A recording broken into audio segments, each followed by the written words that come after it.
Hello दोस्तों, मैं गौरव एक बार फिर आपके अपने YouTube चैनल में आपका हार्दिक स्वागत करता हूं। तो पिछली क्लास में आपने देखा था कि प्रकाश का परावर्तन, दर्पण और दर्पण से संबंधित कुछ परिभाषाएं थीं। तो ध्रुव, वक्रता, केंद्र, वक्रता, त्रिज्या, वहां तक हमने सब पढ़ लिया था। आज नेक्स्ट टॉपिक पढ़ेंगे गोलीय दर्पण से प्रतिबिंब बनने के नियम। आपको बताया था गोलीय दर्पण जो होता है वो हमारा दो प्रकार का होता है, एक अवतल और एक उत्तल। तो देखते हैं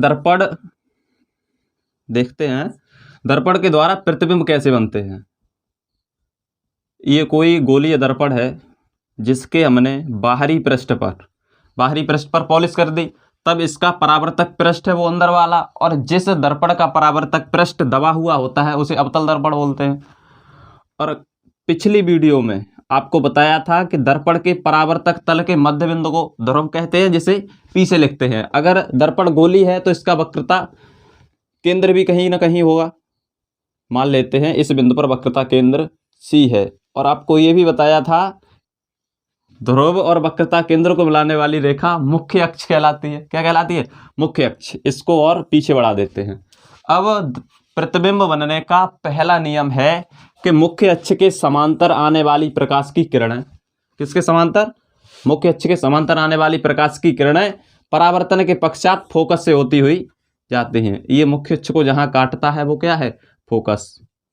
परावर्तन के पश्चात फोकस से होती हुई जाती हैं या फोकस से आती हुई प्रतीत होती हैं। आपको बताया था कि अवतल दर्पण द्वारा हमेशा प्रतिबिंब वास्तविक एवं उल्टा बनता है, और उत्तल दर्पण द्वारा प्रतिबिंब आभासी एवं सीधा बनता है। मान लेते इसका सेंटर सी यहाँ है, सही है। ये इसका मुख्य अक्ष, ये पी, और ये मुख्य अक्ष। बताया था कि समांतर आए किसके? मुख्य अक्ष के। तो मुख्य अक्ष के समांतर आने वाली प्रकाश की किरण एक्चुअली आ तो इधर से रही है, परावर्तित हो जाएगी दूसरी साइड में, लेकिन जब इस किरण को हम पीछे तक बढ़ाएंगे तो ऐसा प्रतीत होगा कि ये कहां से आ रही है? फोकस से आ रही है। तो पहला नियम है कि मुख्य अक्ष के समांतर आने वाली प्रकाश की किरणें परावर्तन के पश्चात या तो फोकस से जाती हैं या फोकस से आती हुई प्रतीत होते हैं। ये आपका पहला नियम, ये पहला नियम आपका समाप्त होता है। और दूसरा नियम आगे पढ़ेंगे। दूसरा नियम है आपका कि मुख्य फोकस से आपतित होने वाली प्रकाश की किरणें कहां से आपतित होती हो? मुख्य फोकस से। फोकस से आपतित होने वाली प्रकाश की किरणें परावर्तन के पश्चात मुख्य अक्ष के कैसी हो जाती हैं? समांतर। प्रकाश की किरण ऊपर से भी आ सकती है और प्रकाश की किरण ऐसे भी जा सकती है फोकस से होती हुई, और ये कैसी हो जाएंगी? समांतर। कैसी हो जाएंगी? मुख्य अक्ष के समांतर। इसी प्रकार से उत्तल दर्पण में अगर देखें तो उत्तल दर्पण में मुख्य फोकस की ओर आने वाली प्रकाश की किरणें, मान लेते हैं कोई किरण इधर से इधर आपतित हुई, किसकी तरफ? फोकस की तरफ। लेकिन यहां तक पहुंचेगी नहीं। क्यों नहीं पहुंचेगी? क्योंकि इस तरफ पॉलिश है। अगर इस तरफ पॉलिश है तो प्रकाश दूसरी तरफ नहीं जा सकता है, तो वह क्या होगा? वो दूसरी दिशा में वापस हो जाएगा, परावर्तित हो जाएगा, और वो प्रकाश मुख्य अक्ष के कैसा हो जाएगा? समांतर। इसी प्रकार से कोई किरण मानते हैं एक और किरण इस पर डाली गई जो मुख्य फोकस की तरफ थी, लेकिन मुख्य फोकस की तरफ न जाकर परावर्तित होकर कैसी हो गई? मुख्य अक्ष के समांतर। तो पहला नियम था मुख्य अक्ष के समांतर जितनी भी किरणें, प्रकाश की किरणें दर्पण पर आपतित की जाती हैं परावर्तन के पश्चात फोकस से होती हुई जाती हैं। और दूसरा नियम है कि फोकस से जाने वाली प्रकाश की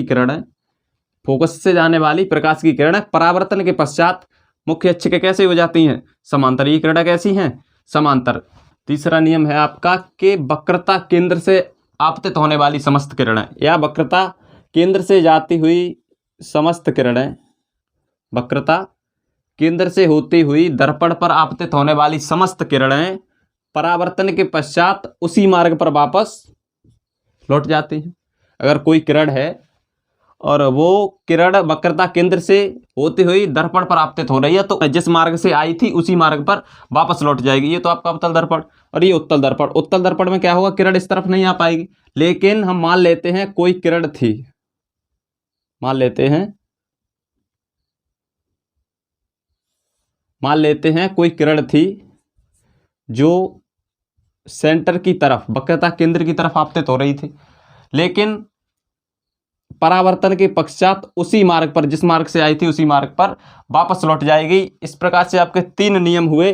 पहला नियम, मुख्य अक्ष के समांतर आने वाली समस्त किरणें फोकस से होती हुई जाती हैं परावर्तन के पश्चात।